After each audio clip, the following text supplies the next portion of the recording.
Calamari's gotta be one of the most popular appetizers of all time. For me, it's the perfectly seasoned crispy crunch paired with an amazing dipping sauce. I'm gonna show you how we made the best calamari back in my restaurant days, where I always tried a few pieces to ensure it was spot on. Because, you know, quality control. First though, let's start with the squid.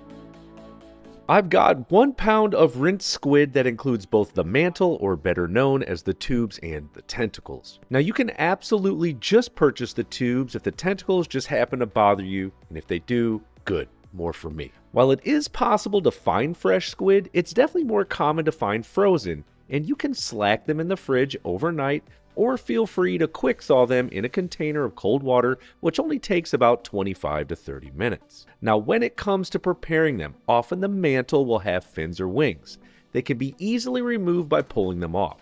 The squid I picked up from Whole Foods are finless, so to slice the tubes, lay them flat, and I personally like to slice them about 3/4 to 1 inch thick. Now you can absolutely slice them thinner if you'd like, completely up to you. For the tentacles, oftentimes they'll have 2 longer tentacles that you can remove by cutting or pulling them off. But again, Whole Foods for the win for already having these cleaned up. There's nothing else to do with these. Just add everything to that same plate, set it to the side, then in a medium-sized bowl I have 1 cup of buttermilk.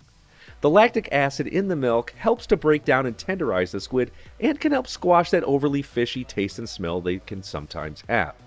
I'm just going to season it with a half teaspoon of coarse salt and whisk it in. Now cultured buttermilk like this specifically is also good because of its naturally thick nature, which will help the breading adhere to it much better. But if there's no buttermilk, you can substitute with 1 large egg, 1 cup of milk, 1 teaspoon of vinegar, and salt to achieve a very similar consistency. Whatever you decide, add in the prepared squid into the mixture and massage and mix in all the ingredients. From there, set it in the fridge for about 30 to 40 minutes, which is perfect timing because now we can talk about and prep the sauce. Now, fried calamari is awesome by itself, just with a little squeeze of lemon, but hey, who doesn't love a good sauce? It goes super well with an aioli, cocktail sauce, or even the chili lime mayo we used to serve it up with at Cardwell's, which was always voted best in St. Louis. But for me personally, I love dipping it in a classic homemade marinara, and here's how easy it is to make. I'm going to slice the ends off, slice in half, and very small dice 1 medium-sized yellow onion. Then, smash and finely mince 4 cloves of garlic. Now let's take those over to a cooktop where I have a 2-quart saucepan.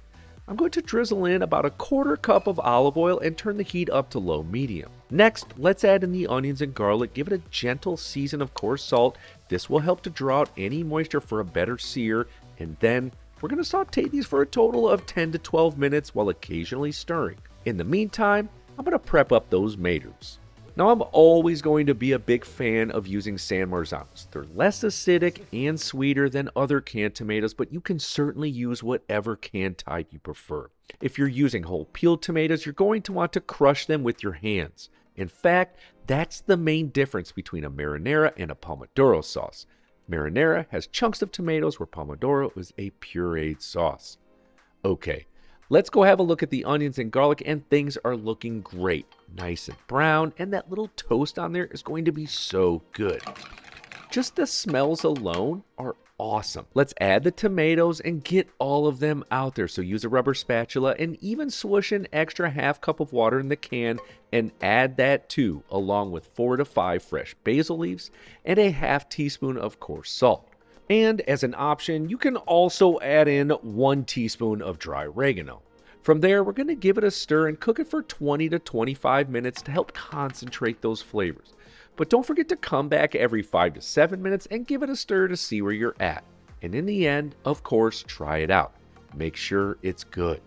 Shut the heat off, and yes, there's going to be plenty of it left, and I'll show you one of the quickest, best ways to use it in just a minute. But first, let's heat up that calamari oil.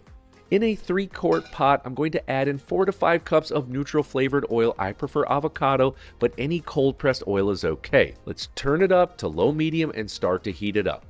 And we're close to cooking, but first let's make that breading. I've got 1.5 cups of all-purpose flour in a large bowl. Next, I'm adding in a half cup of cornstarch. This is what will help create a crispier, lighter, less oily coating.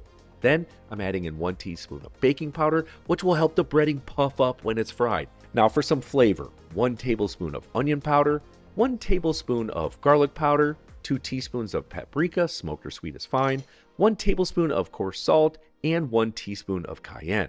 At this stage, let's whisk everything together, and I know this may seem like a lot, but we're depending on this batter to be the main source of seasoning up the squid, so it needs to be on the heavier side of seasonings. All right, let's see where we're at with the oil temp. The number one reason for breading falling off when frying is because the oil is not hot enough, and we're right where we need to be, in between 350 and 360 F.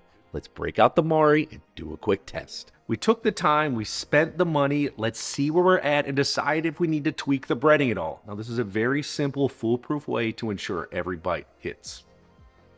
Just grab 1 tube or tentacle, coat it very well in the seasoned flour, and then simply drop it into the hot oil to cook it for right around 3 minutes. Once golden brown like this, try it and see if the breading needs anything else.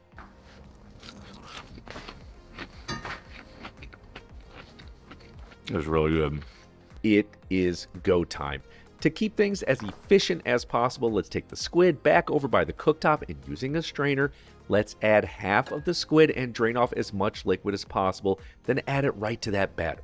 Now using your hands, move the squid around for 45 seconds to 1 minute to ensure they are completely coated, and I mean completely coated on all sides. At this stage, you have 2 options. You can bobble a little handful back and forth to get rid of any large amounts of extra seasoning flour, or you can use a spider strainer to shake off any excess. This is the method I prefer. Now let's add the calamari all across the oil in different spots so that they don't clump up in a specific area. And then we're going to cook them for a max of 3 minutes while occasionally moving things around with a hand strainer.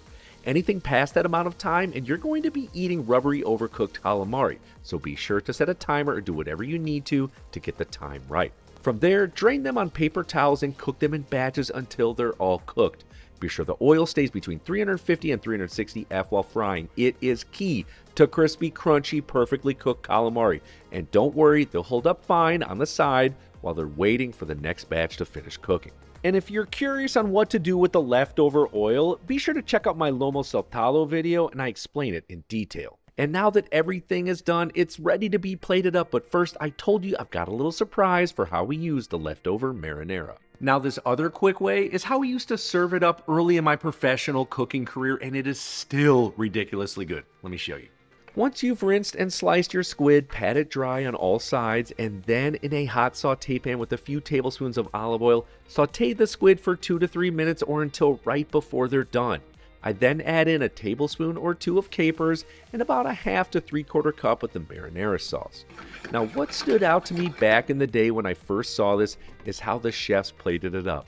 A beautiful mound of calamari marinara on a large white plate, finished with a little parsley. So gorgeous, so simple, so good. But for the main fried calamari, add it to a plate or even a bowl, then make a little room in the center for a smaller bowl or a ramekin. Pour in some of that marinara. Don't forget, of course, to squeeze out a little lemon and then finish it with a bit more parsley. Ah, this is my bliss. Easy, delicious, and always a hit. Now you want to see the other dish I couldn't stop eating when I was a sous chef? Check out my mussels recipe video. It is unreal. I'll see you there. Bro, all day, every day. So good.